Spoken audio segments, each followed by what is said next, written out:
Vocês viram aí o nosso bate-papo sobre a criação do Centro de Referência do Autista, políticas públicas que vêm sendo desenvolvidas na nossa cidade através da assistência social, ter agentes públicos que estão se apaixonando nesse mundo azul e conhecendo a realidade de mães que deitam e acordam perguntando: quem vai cuidar do meu filho? Né, Ana?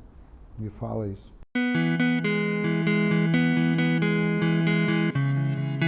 Tenho uma dupla responsabilidade, aliás, uma tripla, como mãe, como cidadã dessa cidade de Porto Alegre e como profissional da assistência social que atua na proteção social. Inclusão é uma cidade para todos.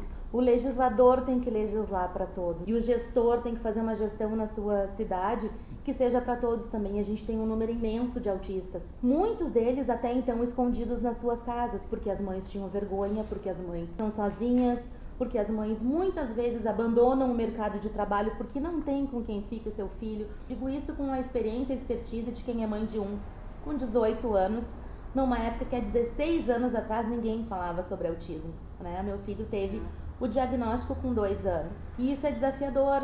É desafiador porque tu te preocupa com quem vai ficar o meu filho. E o que eu vou fazer por ele, mas ao mesmo tempo o que eu vou fazer por mim também.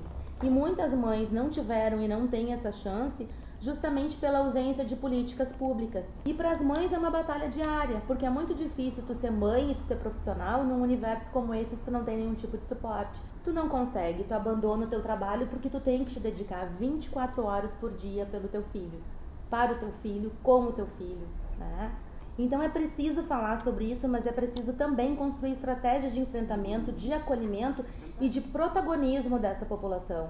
Porque eles são diferentes, mas eles não são incapazes, eles têm potencialidades, eles têm direitos, eles precisam ser estimulados. E a gente diz, o autista vive no mundo dele, não. Talvez ele não consiga cognitivamente penetrar no meu mundo, mas ele vive no meu mundo, no teu mundo, no nosso mundo. E esse mundo tem que dar um espaço para ele, sim. Ana, conta para nós essa experiência de ser mãe de um filho autista. Como foi para ti quando tu teve o diagnóstico? Para mim o diagnóstico foi aos 2 anos e foi uma sentença. E naquela época tinha um médico que era muito famoso, que ele vinha a Porto Alegre 2 vezes por ano, que ele não aceitava convênio nenhum, que a consulta era caríssima, assim. Eu me lembro que eu economizei meses para poder pagar a tal da consulta com esse médico. Ele disse: olha, mãe, o teu filho é autista. Ele não vai falar, ele não vai caminhar, então tu te prepara. Ele vai usar fralda pra sempre. Enfim, ele não ia nada. E assim, sem nenhuma empatia, sem nenhum preparo, no seco, né? Se naquela época eu fosse uma mãe depressiva, acho que eu tinha me atirado com ele no colo, embaixo da ponte, de um carro, de qualquer coisa. Assim, quando eu cheguei em casa, eu já tinha uma pessoa que cuidava dele, porque eu precisava trabalhar, eu já trabalhava na época, como trabalho até hoje. Ela olhou pra mim e disse: o que houve? Eu disse: olha, aconteceu isso e isso. Ela: não sei o que é autismo. Eu disse: eu também não sei. Nós vamos ter que descobrir junto, porque eu também não sei. E eu nunca vou me esquecer que ela olhou pra mim, uma pessoa sem instrução, que cuidava dele e que me disse por amor, assim, por carinho, ela criança, ela olhou bem séria pra mim e disse: tu acredita no que esse cara disse? E eu olhei pra ele, assim, sentadinho, né, e olhei pra ela e disse: não. E ela: pois nem eu. E graças a Deus foi. Eu coloquei ele na ecoterapia, eu coloquei ele nisso, eu coloquei naquilo, eu comprei uma corda. Aí nós fazia, cada uma sentava numa ponta da casa, assim, e nós botava ele no meio da corda, vinha puxando, vinha puxando, vinha puxando.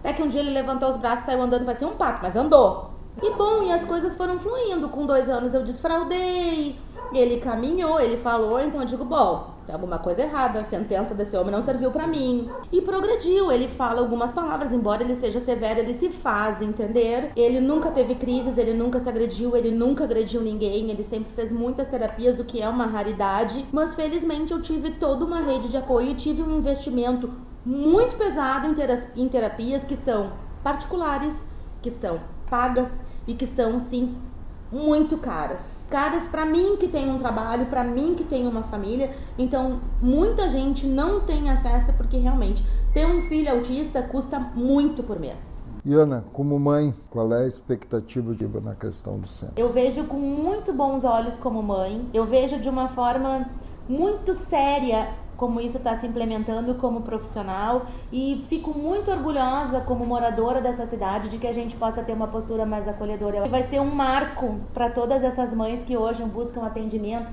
em cada ponto da cidade, que não conseguem. Então acho que isso vai dar conta e visibilidade para toda essa demanda, e acho que também na forma de gestão de um município e também da própria participação da Câmara de Vereadores no enfrentamento disso, porque a gente só enfrenta aquilo que a gente conhece, e se a gente conhece, a gente cria estratégias para dar conta dessa demanda. Assim como o prefeito disse que Porto Alegre tem pressa, a família autista também tem pressa, agora está sendo ouvida, está sendo acolhida e logo vai ser atendida.